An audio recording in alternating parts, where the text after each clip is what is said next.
없는 핫한 사건과 사람들을 만나보는 오늘의 이슈. 오늘은 낙동강 수질 개선 목적으로 조성된 영주댐의 녹조 현상에 대해서 알아보겠습니다. 내성선보존회의 황선종 사무국장 나오셨습니다. 안녕하십니까? 안녕하십니까? 자, 영주댐 건설은 처음부터 찬반의 논란이 있었고 또 완공 뒤에도 녹조 현상으로 좀 심각한 문제가 계속되고 있는데요. 언제부터 이런 녹조가 나타나게 됐습니까? 네, 영주댐은 낙동강 수질 개선 목적으로 4대강 사업의 일환으로 2009년 착공되어 지난해 완공되었습니다. 예.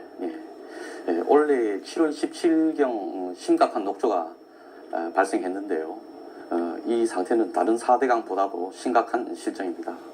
영주댐의 녹조는 원래 처음 발생한 것이 아니고 지난해 7월 시험 담수 때에도 곧바로 녹조가 발현되었고 이어 검은색 폐수로 바뀐 채 이어지다가 올해 7월에 다시 심각한 녹조로 발현되었습니다. 그 영주댐의 시험 담수 때 녹조 현상이 있었고 7월 17일에는 소위 말해 녹조 라떼라고 할 정도로 심각한 현상이 일어났다고 말씀하셨는데요. 예, 녹조 원인과 현재 상태에 대해서 좀 알아볼까요? 네.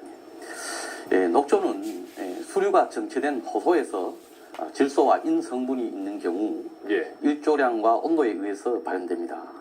영주댐의 경우 이제 녹조는 남조류에 의한 것인데요. 학자들은 남조류를 최근에는 세균류에 가깝다 하여 남세균이란 호칭을 합니다. 영주댐은 댐이 지어져서는 안 되는 장소입니다. 왜냐하면 댐 유역에는 농경지가 너무 많습니다. 농경지가 많다는 것은 비료와 퇴비가 많이 살포된다는 것이고 그 비료와 퇴비에 질소와 인성분이 대량으로 존재합니다. 비가 오면 이 질소와 인성분이 비에 녹아 강으로 지속적으로 유입됩니다. 질소와 인은 사실 생명의 원천 물질로서 사실 강과 바다를 풍요롭게 하는 물질입니다. 흐르는 물에는 남조류가 발화를 하지 않습니다. 그러나 정지된 물에 이르게 되면 그곳이 곧 자기가 살 장소라는 판단이 서게 되면 폭발적으로 번성하게 되는 것이죠. 내성천 유역에는 예전부터 농경지가 많았고 축사도 많았지만 항상 맑은 일급수를 유지할 수 있었던 이유는 물이 흐르고 있었기 때문입니다. 그러나 영주댐이 이 물을 받고 호소화하였으므로 심각한 녹조는 피할 수 없는 문제가 되었습니다. 영주댐 녹조가 가장 심각했던 올해 7월 17일로부터 4일 전인 7월 13일자 수자원 공사 측정 자료에 의하면 영주댐 수질이 COD 즉 화학적 산소 요구량 기준 12.2 ppm입니다. 우리나라는 하천이나 호수의 물을 1급에서 5급으로 이렇게 분류를 하는데요. 그런데 12.2 ppm은 5급수에도 해당하지 않는 수준입니다. 그리고 남조류는 죽을 때 마이크로시스틴이라는 물질을 내놓습니다. 마이크로시스틴은 사람을 포함한 생명체의 간에 치명적인 맹독성 물질입니다. 이런 것들이 그대로 흐르고 있는 것이죠. 그런데 이러한 녹조와 폐수 현상이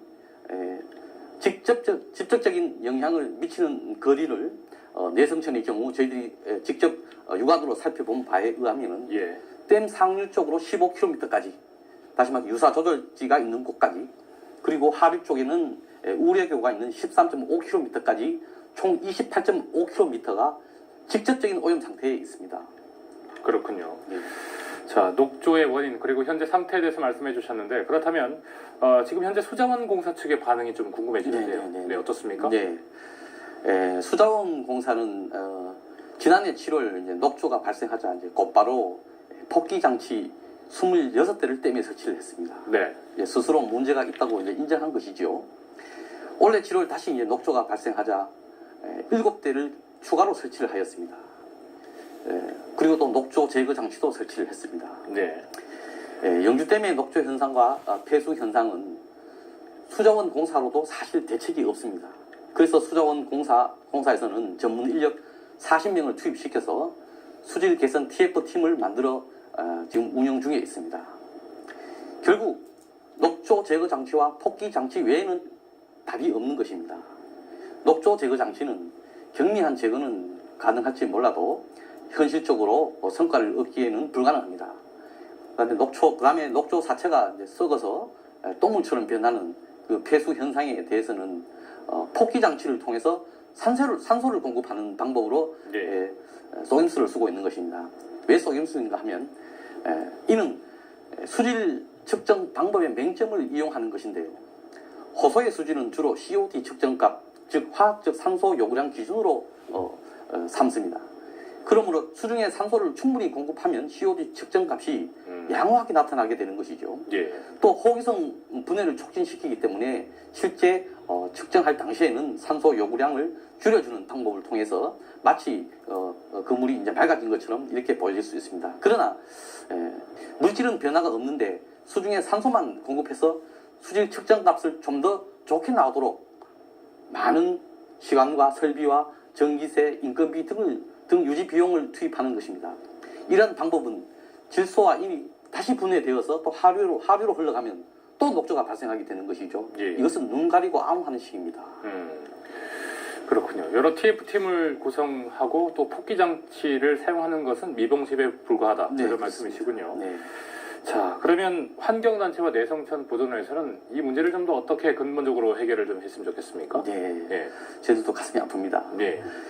영주댐으로 발생하는 모래 흐름 차단 문제, 예. 그다음에 수질 악화의 문제, 그로 인한 생태계 파괴 문제, 그다음에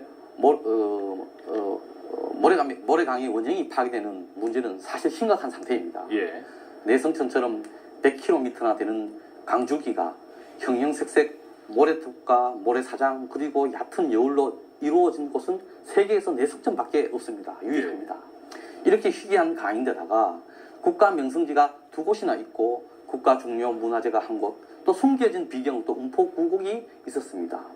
1930년경에 일본 생물학자 모리에 의해서 처음 내성천 무선마을에서 처음 발견된 흰수마자는 예. 지금 지금 멸종 위기에 처해 있습니다. 흰수마자는 1급수에서 살 수 있었는데 지금은 5급수도 되지 않기 때문에 당연히 살 수가 없는 것이죠. 예. 이 모든 것을 훼손하는 것이 영주댐입니다. 영주댐의 본래 목적인 낙동강 수질 개선이라는 것이 허구라는 것이 입증된 만큼 영주댐은 이미 존재의 이유를 상실했습니다. 모래를 흐르게 하여 강의 원형을 회복하고 고인물을 흐르게 하여 수질을 회복해야 합니다. 영주댐은 당장 철거돼야 한다고 생각합니다.